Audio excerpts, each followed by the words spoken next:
Every day, something dramatic happens in the Caribbean that affects our lives. We'll give you the details. We'll give you the facts on Caribbean Perspective with Eddie Frederick. Host Eddie Frederick. Welcome to Caribbean Perspective. So glad you can join us. The story that takes the lead in today's edition for Thursday, 25th April 2024, and brought to you in association with our friends at Antillean Group. Jambar, no valid basis for Llewellyn to remain Director of Public Prosecutions in Jamaica. Details after this important message. Believe in our strength, we'll stand by you. Protection from all, perils big and small. Reassurance we give, it's so glad to see. Peace of mind, that's our service guarantee. We look after all our family. Yes, we do at every opportunity. Antillean Group, underwriters of all classes of insurance solutions for your protection and investment. Live well financially.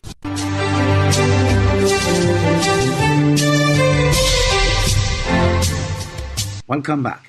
The Bar Association in Jamaica, Jambar, argues that there is no legal basis for the status quo to remain with Paula Llewellyn as acting DPP on account of the government's appeal to the ruling that concluded that her acting appointment is unconstitutional. More in this TVJ News item. Jamaica Bar Association, Jambar, says the Constitutional Court's ruling has very serious implications for Paula Llewellyn. In a release, it said the proper administration of the criminal justice system and the sense of stability to the prosecutors in the office of the DPP must not be jeopardized. Jambar disagreed with the initial pronouncements of the Minister of Justice, Delroy Chuck, who stated that Ms. Llewellyn was to remain in office until the resolution of any appeal against the judgment. Speaking today on TVJ Smile Jamaica, Caroline Larmond KC, chair of Jambar's Constitutional Affairs Committee, said the declaration of the court was clear. It seems to me that whether you want to discuss whether the judgment is right or whether you want to discuss whether it's wrong, the fact of the matter is at this point there is a declaration that the provision under which the DPP applied for or elected to continue in office has been ruled unlawful and unconstitutional.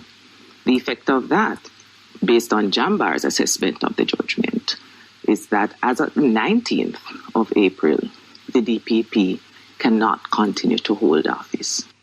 For attorney at law Hugh Wildman, who first filed a legal challenge to the extension before the Supreme Court last year, he is recommending that the government find a replacement instead of filing an appeal. The ruling of the full court clearly puts an end to her tenure because there is nothing to operate as in the form of stay because it can't get a stay for declaratory judgment. So insofar as the ruling is concerned, until it is overturned by a higher court by way of an appeal, she's no longer the DCP, and so the post would have become vacant. And in fact, based on the Constitution, it is not permissible to have somebody acting for too long in that post because the acting provision was never designed to be used to circumvent the permanent appointment. So the point is this: they should be looking at having the post filled by advertising the post. Meanwhile, attorney at law Peter Champagne says in a small society like Jamaica, there must be more caution and elevated discourse around what obtains. Mr. Champagne says this will help many people to understand that it's not an attack on Miss Llewellyn's character. I was heartened by the fact that the attorney for the applicant made the point that this is not about Miss Llewellyn, it's about the rule of law. And I think we need to raise the bar in terms of the level of discussion, because if we do otherwise, we don't attract the brightest and the best in the public service. Jamaica's first woman director of public prosecutions departed under a cloud of controversy after a court found her second tenure extension unconstitutional.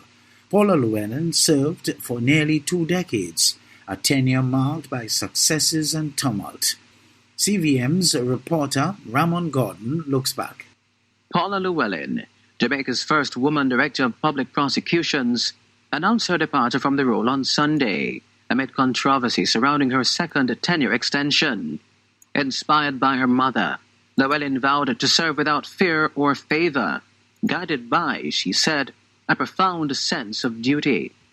However, controversies, criticisms, and challenges peppered her path. One such instance was the Cuban light bulb scandal, where allegations of corruption swirled around former Junior Energy Minister Kern Spencer and his assistant. Despite efforts to prosecute, challenges arose, including clashes with senior resident magistrate Judith Pusey, whom Llewellyn accused of bias.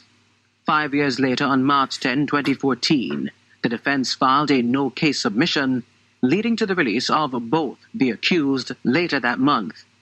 Other high-profile cases further thrust Llewellyn into the spotlight. The murder trial of dancehall entertainer Vybz Kartel is a prime example. In July 2018, the DPP faced allegations of misconduct during the murder appeal for the reputed killer. Lead attorney Bert Samuels, representing Kartel's co-accused, accused Llewellyn of ignoring jury tampering and proceeding with the trial. In 2024, the UK Privy Council quashed Kartel's murder conviction based on the finding that the trial judge's handling of the allegations of jury misconduct amounted to material irregularity.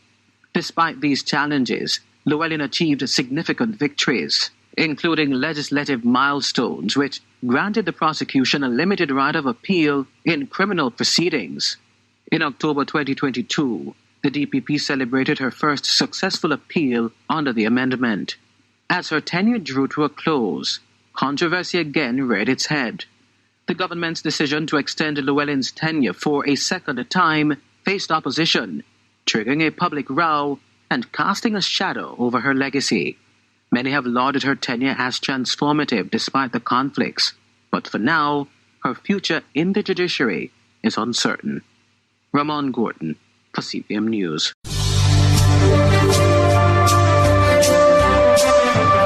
You're listening to Caribbean Perspective with Eddie Frederick, in association with our friends at Antillian Group, underwriters of all classes of insurance solutions for your protection and investment. Live well financially.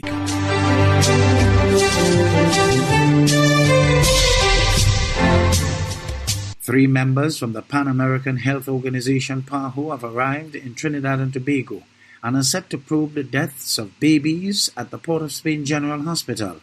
Health Minister Terence Acing maintained a hands-off approach to the investigation as he lamented that there are people who have been politicizing the tragedy. Here is CNC3's Jesse Ramdio with more. As questions into the deaths of babies at the Port of Spain General Hospital's neonatal intensive care unit grow, a team tasked with investigating the distressing events has set about to provide the answers.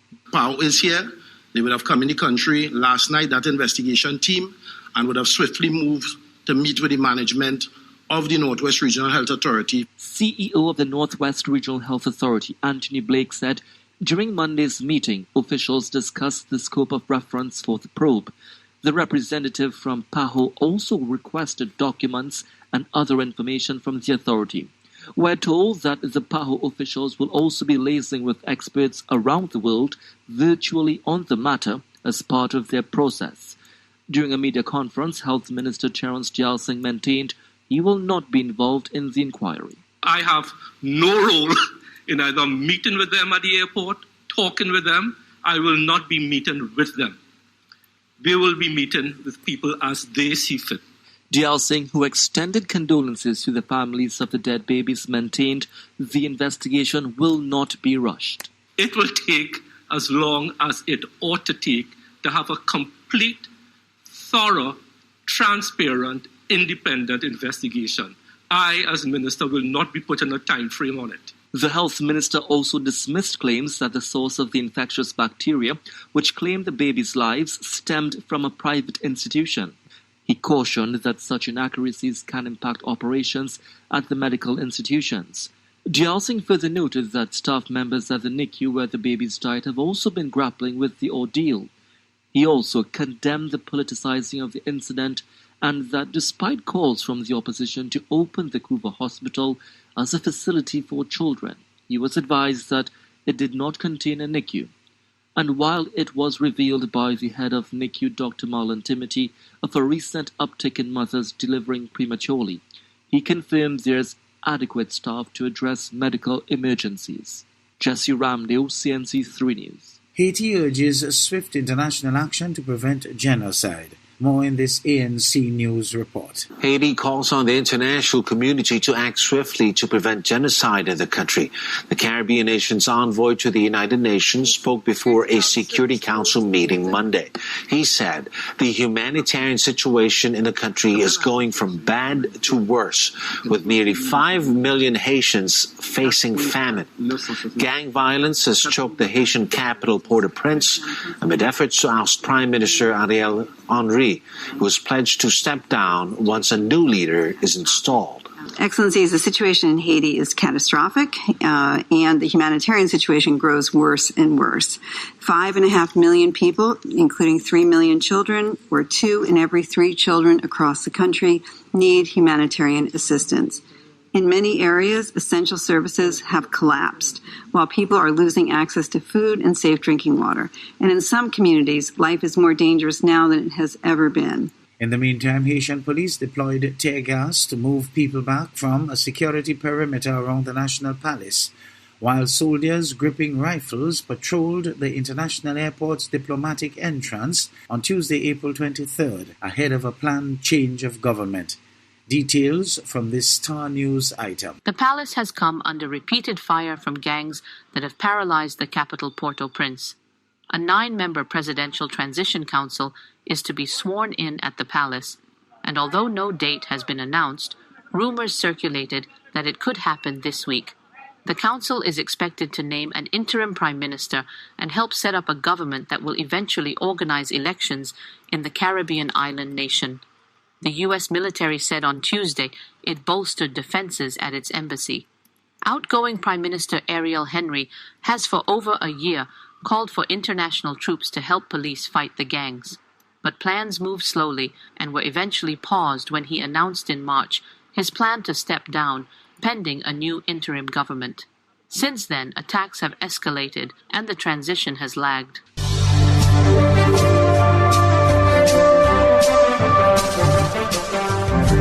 I am Eddie Frederick. This has been Caribbean Perspective, a whole new approach to highlighting developments in the Caribbean. In the meantime, please follow us on Facebook and subscribe to our YouTube channel for daily regional news and more, in association with our friends at Antillean Group. Believe in our strength, we'll stand by you. Protection from all perils, big and small. Reassurance we give, it's so glad to see. Peace of mind, that's our service guarantee. We look after all our family. Yes, we do at every opportunity. Antillean Group, underwriters of all classes of insurance solutions for your protection and investment. Live well financially.